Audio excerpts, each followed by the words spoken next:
Bismillahirrahmanirrahim. Assalamualaikum warahmatullahi wabarakatuh. Waalaikumsalam warahmatullahi wabarakatuh. Alhamdulillahilladzi an'amana binikmatil imani wal islam. Wassalatu wassalamu ala sayyidina Muhammadin khairil anam wa ala alihi wa ashabihi wa tabi'ihi alad dawam. Ashhadu an la ilaha illallah wahdahu la syarikalah wa ashhadu anna Muhammadan abduhu wa rasuluh la nabiyya ba'da amma ba'du. Sahabat Penais Zawa DKI Jakarta dimanapun berada, kali ini kita kehadiran Ustadz Nasrullah dari KUA Kembangan. Beliau adalah Ketua LDNU PC Jakarta Barat, Ketua IMM Ikatan Mubalighin Mubalighat dari Kembangan Utara. Beliau juga salah satu pengurus dari pesantren Al-Hidayah Basmol, insyaallah. Dan beliau juga sedang membangun pesantren untuk tahfizul Quran, insyaallah. Insyaallah dimudahkan ya Allah. Amin amin. Alhamdulillah Ustadz, belum lama ini kita telah melewati yang namanya bulan Zulhijjah. Dalam bulan tersebut penuh sekali sejarah, penuh sekali berkah dan makna. Salah satunya haji. Haji ini sangat diimpi-impikan setiap orang, Ustadz. Setiap orang ingin sekali menjadi haji yang mabrur, Ustadz. Iya. Sejarah haji itu gimana ya, Ustadz ya? Bismillahirrahmanirrahim. Assalamualaikum warahmatullahi wabarakatuh. Waalaikumsalam warahmatullahi wabarakatuh. Alhamdulillahilladzi farada 'alaina al-hajja wassalatu wassalamu ala sayyidina Muhammadin wa ala alihi wa sahbihi ajma'in. Saya banggakan para penyuluh Departemen Agama Jakarta Barat khususnya, dan juga para sahabat Penais Jawa DKI yang alhamdulillah memberikan kita kesempatan untuk hadir di tempat ini dalam rangka kita bersilaturahim dan juga membahas hal-hal kemasyarakatan. Nah, kebenaran alhamdulillah pada saat ini kami akan membahas masalah haji ya. Tadi dikatakan bahwa bulan Dzulhijjah merupakan bulan yang mulia. Sebenarnya bukan hanya Dzulhijjah saja. Kalau haji itu sesuai dengan firman Allah, Al-Hajju Asyhurum Ma'lumat. Haji itu ada berapa bulan-bulan yang mulia. Jadi 3 bulan. Bulan Syawal, bulan Dzulqa'dah, dan bulan Dzulhijjah. Bulan Dzulhijjah itu hanya sebagian saja sampai tanggal 15, sebagian ulama mengatakan, ada juga yang mengatakan sampai akhir bulan Dzulhijjah. Sebelum saya cerita sedikit tentang masalah sejarah haji ya. Haji itu diwajibkan oleh agama kita dengan 2 hal. Yang pertama firman Allah Ta'ala, yang kedua hadis Nabi kita Muhammad SAW. Kalau bicara kita ke masyarakat Indonesia, kita bicara tentang undang-undang ya. Kalau kita lihat di ayat-ayat haji, tentu kita di Quran ada ayat al-hajj. Itu tak ada ayat ke-27 Allah berfirman, wa adzin fin nasi bil haji ya'tuka rijalan wa ala kulli dhamirin ya'tina min kulli fajjin amik. Yang kedua masalah hadis Nabi kita Muhammad SAW yang diriwayatkan Imam Tirmidzi oleh Ali bin Abi Thalib. Rasulullah mengatakan, man lahu sa'atun wa rahilatun tablughuhu ila baitil haram wa lam yahujja famata yahudiyan aw nasraniyan. Nabi kita mengatakan, barang siapa orang yang mempunyai kelebihan harta dan juga kendaraan yang menyampaikan dia ke Masjidil Haram tapi nggak mau berhaji dengan alasan yang tidak syar'i, maka dia tinggal milih matinya Yahudi atau Nasrani. Alhamdulillah. Nah, kalau kita bicara bangsa Indonesia, ada undang-undang di dalam haji itu, Undang-Undang Nomor 8 Tahun 2019 tentang pelaksanaan haji, dan juga tentang biaya haji nih yang menjadi problem kita sekarang, ya kan? Itu ada di Undang-Undang Nomor 7 Tahun 2023 ya. Nanti itu yang sekira yang dari dasar kita masalah ibadah haji. Mohon maaf, sekarang berapa Ustadz untuk biaya haji? Kalau kita lihat di Undang-Undang Nomor 7 Tahun 2023 itu hampir 90. Hakikatnya 90 juta. Mahal sekali ya Ustadz? 93-90 juta itu. Kemudian nanti disubsidi oleh pemerintah. Akhirnya bayar cuma 46 kalau nggak salah. Alhamdulillah. Ya, kita sih berharap mudah-mudahan makin lama antrian makin berkurang dan juga kalau bisa harga haji lebih murah gitu. Alhamdulillah. Nah, kalau karena biayanya mahal nih ya Ustadz ya. Ini bagaimana kalau orang yang pergi haji tersebut hasil judi online. Jadi menang judi online nih banyak sampai 200 juta. Oh, langsung buat daftar sekarang haji. lagi digalakan oleh pemerintah kita ya. Bahkan kita bikin seruan-seruan dan juga pemerintah sudah bikin larangan-larangan khususnya. Memang judi itu merupakan satu disebut dalam hadis kan umul khaba'ith, sumbernya kejahatan ya. Tentunya sesuai dengan sabda Rasulullah, innallaha thayyibun yuhibbut thayyiba. Allah itu bagus ya, tidak menerima kecuali yang bagus. Maka ketika dana haji diambil dari judi online tentu nggak sah ya. Soalnya Allah innallaha thayyibun la yaqbalu illa thayyiba ya. Makanya orang-orang yang pengen berhaji, berbuat baik, menyumbang masjid, pesantren dengan dana yang haji, dana online nggak bisa judi online ya. Berarti dia tidak mabrur ya Ustadz? Iya, bisa jadi begitu ya, nggak bisa. Beda dengan kalau misalnya perkataan Imam Syafi'i mengatakan bahwa orang yang sembahyang dengan baju mencuri itu sah secara sholatnya, tapi diterimanya belum tentu ya. Apakah nanti orang yang judi online itu hajinya sah atau enggak, itu sebagai fatwa ulama khususnya di Saudi itu mengatakan tidak sah. Jangankan judi online, haji tidak bertasrih aja itu udah nggak boleh, tidak sah dikatakan karena sudah melanggar peraturan ya, melanggar peraturan, terutama peraturan yang dikeluarkan oleh Saudi dan ulama-ulama Saudinya, karena mereka lah yang menjadi panitia penyelenggara haji gitu. Terus tadi yang ditanyakan oleh Ibu apa namanya? Iya, Misfalah Ustaz. Ya. Iya, Misfalah Jainuroh ya.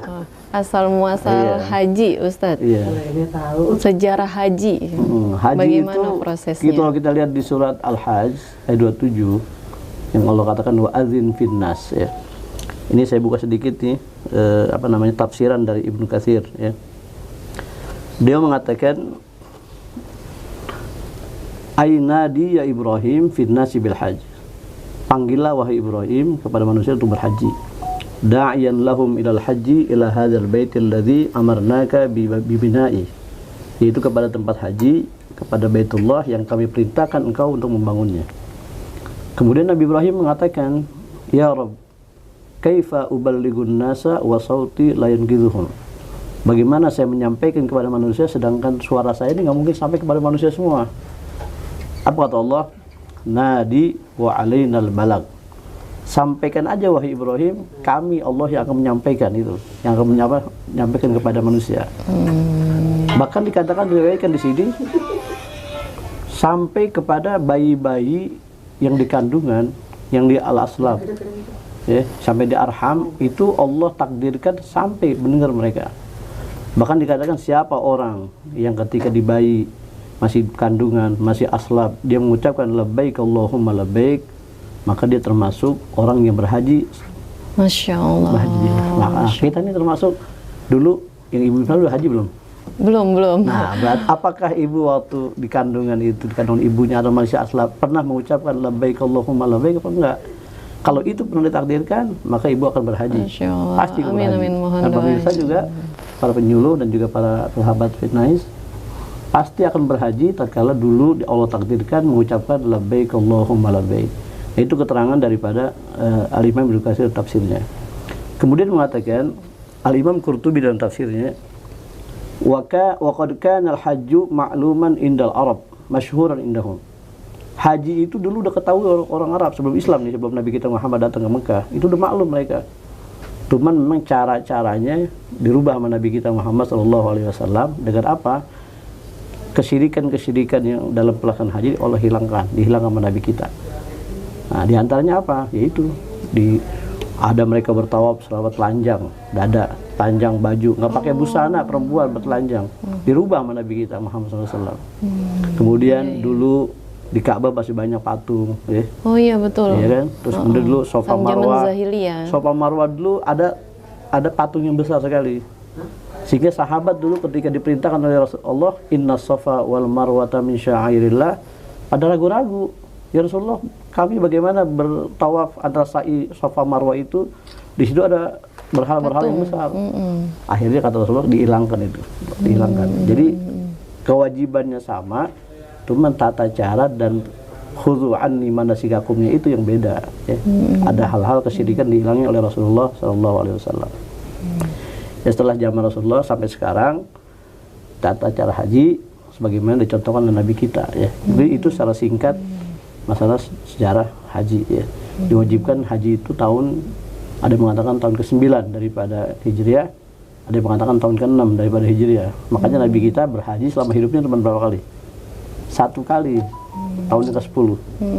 Bayangkan Nabi kita hanya berhaji sekali.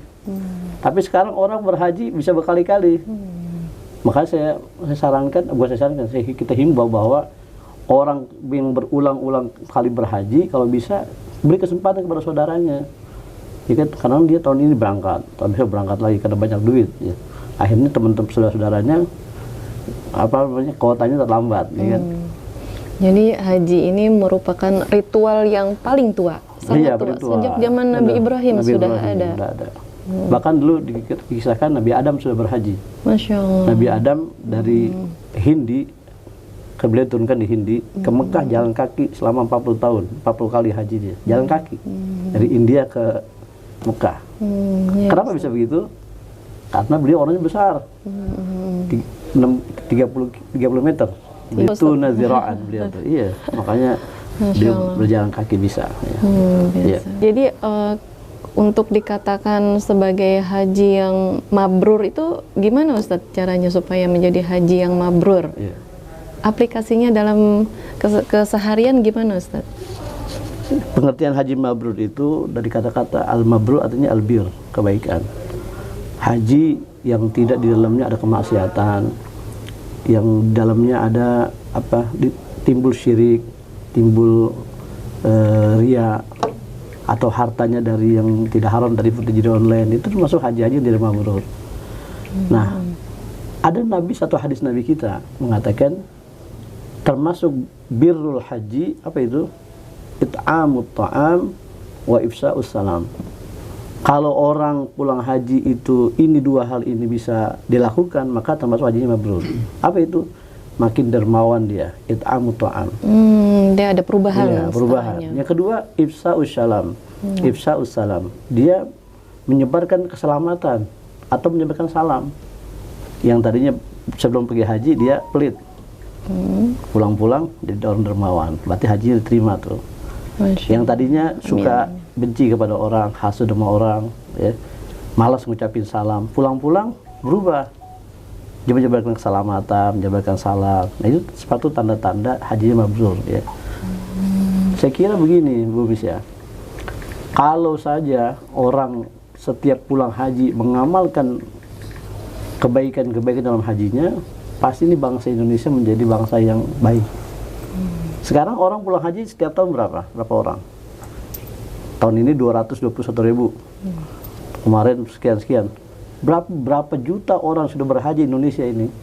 Kalau dia lakukan, dia manfaatkan itu manfaat hajinya, yakin bangsa Indonesia ini bangsa yang toleran, bangsa yang dermawan, bangsa yang moderat begitu. Tapi sayang ada orang berhaji pengen diberi gelar haji aja. Yang penting pakai peci haji, kemudian ketika di tempat-tempat tahlilan atau apa paling depan megang mic, ketika nggak dipanggil haji jangan nengok, karena saya mahal, bayar mahal, karena begitu doang. Jadi tidak diimplementasikan makna hajinya dalam kehidupan ya. Gitu. Ya Ustadz. Untuk closing statement Ustadz, apakah ada 1, 2, 3 sampai 100 kata? Silakan Ustadz, tafadhol Ustadz. Waktu kita ini terbatas ini, ya. Sayang nih nggak ada kopinya, nggak ada tehnya juga. Kalau ada kopinya nih, makin kita makinin aja ngomongin.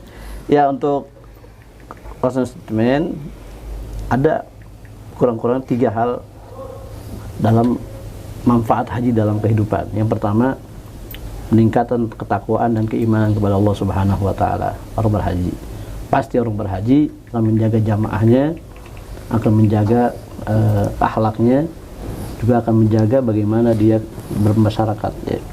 Yang kedua, kepedulian sosial ya. Kita tahu orang berhaji itu kan di sana pasti dikit-dikit makanan gratis, halal, ada roti, ada susu, ada apa sebagainya, ya. Itu gratis semua, Ustaz? Gratis. Kalau di Arafah itu kita di Mina, bahas orang banyak yang ngasih kita. Jadi di sono itu karena keberkahan tempat dan zamannya sehingga orang pengen sedekah. Nah itu harusnya diapain? Diambil hikmahnya ketika balik ke Indonesia, ya. Dan yang terakhir, menjaga silaturahim, ya. Bagaimana orang yang kita nggak kenal sama orang Muslim dari negara manapun, kita nggak tahu. Di sana ketemu orang Afrika, sama orang Eropa, orang Cina, orang apa aja. Kita seperti kajasad al-Muslim, lil Muslim kajasadil wahid, seperti satu jasad. Siapapun dia, jenderal, mau dia doktor, mau dia apa, tetap pakaiannya sama. Ini menunjukkan bahwa Islam itu persamaan. Ya. Kalau ini 3 hal aja bisa diambil manfaat dan dilakukan oleh orang berpulang haji, insya Allah membawa keberkahan buat dirinya, keluarganya, dan juga masyarakatnya. Khususnya ya kita jadi bangsa yang baldatun, thayyibatun, rabbun ghafur, insya Allah. Ya. Amin, ya rabbal alamin. Alhamdulillah. Terima kasih Ustadz. Penjelasannya sangat luar biasa, sangat bermanfaat bagi kita semua. Amin. Alhamdulillah. Terima kasih Ustadz. Ya, terima kasih juga pada semua sahabat Penais Jawa yang telah menonton acara ini. Semoga bermanfaat. Alhamdulillah. Jangan lupa like and subscribe.